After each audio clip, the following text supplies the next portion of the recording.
Dans cette troisième étape, nous allons voir qu'il est possible d'automatiser les tests, et ceci grâce à une application utilisant les interfaces de programmation de PLC Sim Advance. Créons une instance à l'aide de l'application.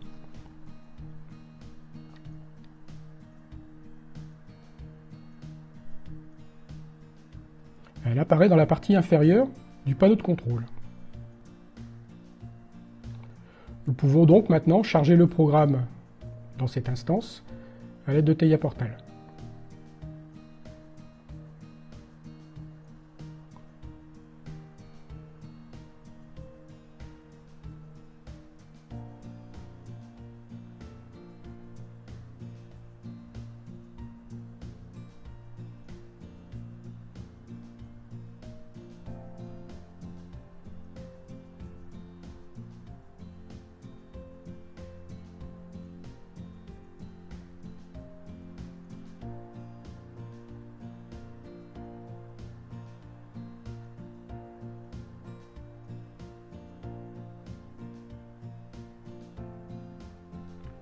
Vérifions que nous sommes bien en Run, ce qui est le cas puisque le bouton est vert.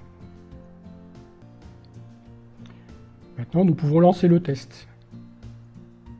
Il correspond exactement aux 3 forçages de variables des étapes précédentes.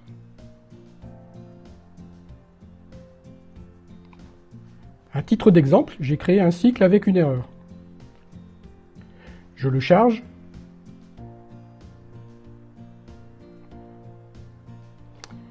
Et relance le test.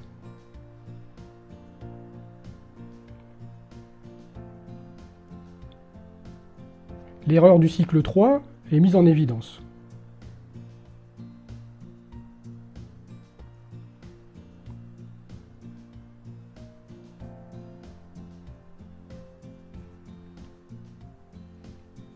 Une fois les tests automatisés réalisés, il est possible de récupérer les rapports de test.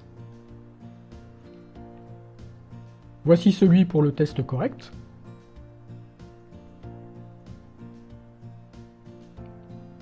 Et enfin, celui pour le test comportant une erreur.